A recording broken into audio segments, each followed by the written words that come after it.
Hello बच्चों, कैसे हो आप सब। तो आज ये वीडियो 3 है ईव ऑफ इंडिपेंडेंस का। हम इसके अंदर इंफ्रास्ट्रक्चर डिस्कस करेंगे एंड ये चैप्टर इस वीडियो में खत्म हो जाएगा। तो हम स्टार्ट करते हैं without wasting any more time. And आप प्लीज इस चैनल को सब्सक्राइब करो एंड लाइक दिस वीडियो। आपको कैसे लगे इंडियन इनको के नोट्स, आपके कोई भी डाउट हो तो प्लीज कमेंट में लिखना। आप हमें इंस्टाग्राम पे भी फॉलो कर सकते हैं, वहां पे भी डीएम करके डाउट पूछ सकते हैं। तो इंफ्रास्ट्रक्चर के अंदर ट्रांसपोर्ट एंड कम्युनिकेशन के टॉपिक्स है। ट्रांसपोर्ट के अंदर आ गया हमारा रेलवे, रोड्स, एयरपोर्ट्स। ठीक है। तो यहाँ पे इन जो ब्रिटिश गवर्नमेंट थी उन्होंने क्या क्या चीजें करी थी, ईव पे क्या सिचुएशन थी इंडिया के ट्रांसपोर्ट की। तो इंडिया का ट्रांसपोर्ट अच्छा था, ब्रिटिशर्स ने इम्प्रूव करी थी पहले से। ब्रिटिशर्स ने रोड्स की कंस्ट्रक्शन करी, रेलवे कंस्ट्रक्शन हुई। ये क्यों की थी ब्रिटिशर्स ने? ये अच्छी बात है, इन्होंने करा इंफ्रास्ट्रक्चर, बट इन्हीं का फायदा था। यहाँ पे यही क्वेश्चन बार बार आता है कि इंफ्रास्ट्रक्चर से ब्रिटिशर्स को क्या फायदा था। ठीक है। तो यहाँ पे easy transport of raw material हो सके, हम रूरल एरिया से रोड बनने की वजह से इजीली ट्रक्स में ट्रांसपोर्ट हो, सी पोर्ट तक जाए सामान और सी पोर्ट से एक्सपोर्ट हो सके रॉ मटेरियल ब्रिटिश के यहाँ। इसलिए उन्होंने रोड बनाई थी, इसलिए उन्होंने रेलवे बनाई थी कि कहीं से भी सामान ट्रैवल हो सके। ठीक है। और वो कंट्रोल रख सके, उनकी आर्मी, ब्रिटिशर्स की आर्मी इजीली ट्रैवल कर सके through rail and roads and India पे कंट्रोल रखे। तो यहाँ पे सबसे पहला हमारे पास रोड में क्या लिखा हुआ है, road constructed in India during the British rule were built primarily for the purpose of mobilizing the army within India। ठीक है। समझ आया आपको ये point? Drawing out raw materials from the countryside to the nearest railway station or seaport। ये भी easy point है कि रोड्स का उन्होंने आर्मी को मोबिलाइज करने के लिए और रॉ मटेरियल को इधर उधर ट्रैवल इजीली पहुंच सके और इजीली एक्सपोर्ट सके, इसलिए बनाया। ठीक है। To send these to England on और अदर फॉरेन डेस्टिनेशंस। ठीक है। आई होप ये चीज क्लियर हो गई होगी। नेक्स्ट है हमारा रेलवे। रेलवे इंपॉर्टेंट है, रेलवे का ईयर 1850 है, याद रखना ये बात, एमसीक्यू में आ सकता है रेलवे का ईयर 1850। नेक्स्ट है रेलवे में, the railway affected the structure of the Indian economy in two important ways. Important points: it enabled people to travel long distance and thereby break geographical and cultural barriers and helped in integrating the nation। एक साथ लोगों को करने में help हुई, railway easily हम travel कर सकते हैं। ठीक है। And it fostered commercialization of Indian agriculture, which adversely affected the comparative self-sufficiency of village economies in India। ये इंपॉर्टेंट पॉइंट है यहाँ पे। इसका क्या मतलब है कि कमर्शलाइजेशन ऑफ एग्रीकल्चर, जो चीजें सेल होती है एग्रीकल्चर में, जो मार्केट में बिक रही है, कमर्शियलाइज लेन देन एग्रीकल्चर का बढ़ गया, जिसकी वजह से जो विलेज सेल्फ सफिशिएंट नहीं थे, adversely affected the comparative self sufficiency of village economies in India। Easily सामान इधर उधर से आने लग गया एग्रीकल्चर का, जिसकी वजह से जो सेल्फ सफिशिएंट नहीं थे विलेजेस, उनको नुकसान हुआ। ठीक है। तो आई होप ये टॉपिक क्लियर होगा रेलवे। तो यहाँ पे हमारे लिए इम्पोर्टेंट है रेलवे का ईयर 1850 एंड कुछ इम्पोर्टेंट पॉइंट्स रेलवे के, जो कि पहला क्या हुआ, लॉन्ग डिस्टेंस ट्रैवल इजी हुआ, and second self sufficient villages नहीं थे जो, उनको बहुत नुकसान हुआ, जो एग्रीकल्चर में अच्छे नहीं थे उन्हें नुकसान हुआ। ठीक है। क्योंकि कमर्शियलाइज हो गई एग्रीकल्चर, इजीली इधर उधर से सामान आने लग गया, इस वजह से। ठीक है। आई होप ये पॉइंट क्लियर है। नेक्स्ट टॉपिक है air and water transport. Air and water transport important है, इसमें बस इतना ध्यान रखना है कि air and water transport Britishers ने करने की कोशिश करी थी, बट इतना फायदेमंद नहीं था, बिकॉज अनइकोनॉमिकल था।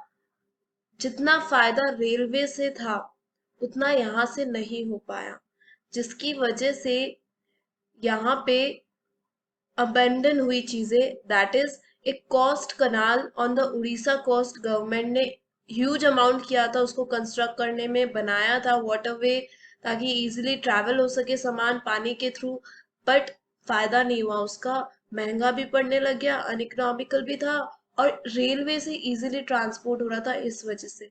तो इन द एंड हमारे को नुकसान हुआ और हमने इसको अबेंडन कर दिया, हमने यूज नहीं किया।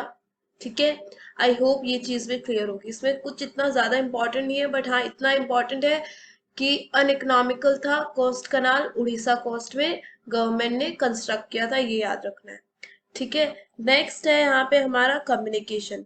तो इंफ्रास्ट्रक्चर के अंदर कम्युनिकेशन भी मैंने कहा था पॉइंट है। तो कम्युनिकेशन का पॉइंट एक्स्ट्रा है, ये कुछ बुक्स में है कुछ में नहीं है, बट मैं हमेशा हमारे मेरे नोट्स में करवाती हूँ। तो यहाँ पे कुछ एक्स्ट्रा पॉइंट्स है, अगर पेपर मुश्किल हो तो आ सकता है। एक, कि फर्स्ट स्टैम्प कब आया था, तो मैं ऐसे याद कराती हूँ कि रेलवे के 2 साल बाद रेलवे आई थी 1850 में, तो स्टैम्प आया था 1852 में। और टेलीग्राफ उसके बाद, टी से टेलीग्राफ है, तो टी से 3 याद रखना, तो 1853 में, अगर याद रहे तो अच्छा है। तो इसमें क्या चीज है, कम्युनिकेशन में गवर्नमेंट ने, ब्रिटिश गवर्नमेंट ने इलेक्ट्रिक टेलीग्राफ लेके आई थी to maintain law and order. ये इंपॉर्टेंट पॉइंट है बहुत, ये एक ही लाइन इंपॉर्टेंट है, introduction of electric telegraph was to maintain law and order in the India. ठीक है, और British rule in India developed the modern system of communication. Post and telegraph were the most popular and widely means of communication. ठीक है, communication easy हुआ, लोग बात करने लग गए इजीली, बट यहाँ पे एक लॉ एंड ऑर्डर मेंटेन करने के लिए ब्रिटिशर्स ने कम्युनिकेशन डेवलप किया था, उन्हीं के फायदे के लिए, कि वो इजीली अपने ऑफिसेज में कॉल कर सके, अपने ऑफिसेज में पोस्ट एंड टेलीग्राफ के थ्रू पता कर सके क्या हो रहा है। तो यहाँ पे ये उन्हीं के पॉइंट से उन्होंने किया था, तो ये भी अच्छा पॉइंट है। आगे हमारा है कॉजेज ऑफ इंफ्रास्ट्रक्चर डेवलपमेंट। ये जो टॉपिक है 3-4 नंबर में इजीली आ सकता है, तो इसे ध्यान से सुनना। causes of infrastructure development, main reason was to serve colonial interest। मैं बार बार यही पॉइंट बोल रही हूँ, road, railway, air and communication सब इंफ्रास्ट्रक्चर में ब्रिटिशर्स के फायदे के लिए हुई है, मेन ब्रिटिशर्स के फायदे के लिए उन्होंने सोचा है। तो main reason was to serve colonial interests, that is to have effective check on the vast Indian economic territory। effective check easily रख सके, very important point, to make huge profits by linking railway with major Indian ports, ताकि सामान easily बाहर जा सके और सामान आ सके, ये भी इम्पोर्टेंट पॉइंट है। ब्रिटिशर्स ने उन्हीं के फायदे के लिए, उन्हीं के प्रॉफिट को इंक्रीज करने के लिए ऐसा किया। और मेन यहाँ पे नेक्स्ट पॉइंट आ जाता है, to invest British firms in India to make profits. Britisher ने पैसा क्यों लगाया, क्यों डेवलपमेंट करी, ताकि वो और प्रॉफिट कमा सके। Real motive to develop infrastructure was not to provide basic amenities to the people, but to serve various selfish interest of the British government. ये भी इंपॉर्टेंट पॉइंट है कि इंडिया की डेवलपमेंट के लिए नहीं सोच रहे थे वो, पहले वो अपने फायदे के लिए सोच रहे थे।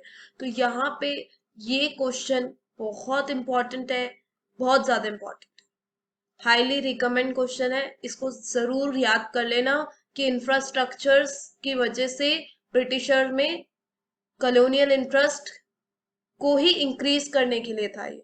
ठीक है, उन्हीं के फायदे के लिए था, कॉलोनियल इंटरेस्ट के लिए था। तो नेक्स्ट है last topic of this chapter, positive impact of British rule. Pre boards में आता है ये भी क्वेश्चन कि पॉजिटिव इम्पैक्ट्स क्या थे। ऐसे क्वेश्चंस के लिए हेडिंग्स याद रखोगे तो ज्यादा अच्छा रहेगा।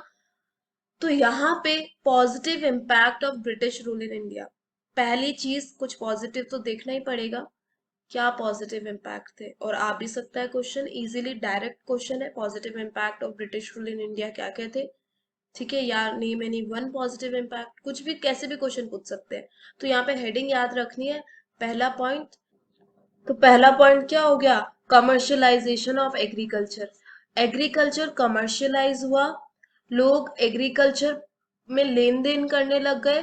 पहले क्या होता था, ब्रिटिशर्स से पहले हम थोड़ा बहुत उगाते थे और खा लेते थे खुद ही, बट ब्रिटिशर्स के आने के बाद लोगों ने अनाज उगाया बेचने के पर्पज से। ठीक है, तो ये पॉजिटिव इम्पैक्ट है कि इंडिया में लेन देन हुई चीजों की स्टार्ट। ठीक है, फिर है डेवलपमेंट ऑफ इंफ्रास्ट्रक्चर। चाहे उन्हीं के फायदे के लिए हुआ हो, पर डेवलपमेंट ऑफ इंफ्रास्ट्रक्चर भी हुई है। रोड्स एंड रेलवेज कंस्ट्रक्ट हुए, टेलीग्राफ आया, पोस्ट आया, ये सब डेवलपमेंट में पॉइंट है, इसलिए डेवलपमेंट ऑफ इंफ्रास्ट्रक्चर। ठीक है, टोटल 5 इसके पॉजिटिव इम्पैक्ट्स है, तो पांचों की हेडिंग और उसके समझ के मतलब याद रख लेना। ठीक है, नेक्स्ट है हमारा third, monetary system of exchange. हम शिफ्ट हो गए टुवर्ड्स मॉनेटरी एक्सचेंज। ठीक है, तो इंट्रोडक्शन ऑफ मनी हुई, use of money and easily money के जो फायदे यूज के वो बहुत सारे हैं। इजी एक्सचेंज, बार्टर सिस्टम को हटा दिया, डबल कोइंसिडेंस की जरूरत नहीं है, तो ये बहुत इजी पॉइंट है कि यूज ऑफ मनी आ गया है। ठीक है, नेक्स्ट है इफेक्टिव एडमिनिस्ट्रेशन। ये पॉइंट भी है इंपॉर्टेंट। ये नोट्स मैंने नीचे पीडीएफ में डाल दिए, नीचे डिस्क्रिप्शन में, तो आप जरूर वहां से डाउनलोड करके पढ़ लेना। Fourth point and fifth point add किया है मैंने। इफेक्टिव एडमिनिस्ट्रेशन सेटअप, इसका क्या मतलब है? गवर्नमेंट, जो ब्रिटिश गवर्नमेंट थी, उनका पॉलिटिक्स का जो सिस्टम था, जो ऑफिस सेटअप और एडमिनिस्ट्रेशन थी, वो बहुत अच्छी थी, जिसकी वजह से हमें एक तरीका मिल गया पॉलिटिक्स में, एक इंडिया को हेल्प हो गई कि कैसे हमें एडमिनिस्ट्रेशन रखनी है अपने पूरे सिस्टम की। ठीक है, और फिर फिफ्थ पॉइंट है, बहुत ही इजी पॉइंट है फिफ्थ, चेक ऑन फेमाइंस। जब अनाज नहीं उग पाता था, बारिश नहीं होती थी, ड्रॉट था, या फिर खराब हो गया अनाज, फूड सप्लाई नहीं है, तो रेलवे एंड रोड की हेल्प की वजह से हम इजीली खाना पहुंचवा सकते थे जहां पे अफेक्टेड एरिया है वहां पे। तो इस ये बहुत इंपॉर्टेंट पॉइंट है कि हमें इतना फायदा हुआ रेलवे एंड रोड की वजह से, कि उन्होंने ब्रिटिशर्स ने कंस्ट्रक्ट कराई कि अगर कुछ फेमाइन सिचुएशन है तो लोग इफेक्टेड नहीं होंगे, उन्हें डरने की जरूरत नहीं है, वो आराम से फूड सप्लाई वहां पहुंच सकती है। तो इसी के साथ हमारा फर्स्ट चैप्टर पूरा खत्म हो चुका है। बस इस नोट्स के अलावा कुछ भी याद करने की जरूरत नहीं है। पार्ट 1, 2 एंड 3 तीनों के नोट्स है डिस्क्रिप्शन में, आप उसे डाउनलोड करिए, प्रिंट आउट निकालो, साथ साथ वीडियो के सुनो, सारा समझ आएगा। ठीक है, तो अब हम नेक्स्ट वीडियो में मिलेंगे नेक्स्ट टॉपिक के साथ। उससे पहले आप प्लीज इस चैनल को सब्सक्राइब करो, इस वीडियो को लाइक करो, एंड आपको कोई भी डाउट हो आप कमेंट में मुझसे पूछ सकते हैं, किसी भी सब्जेक्ट के रिगार्डिंग, अकाउंट्स, इको या बिजनेस। अब हम नेक्स्ट वीडियो में मिलते हैं। Bye bye.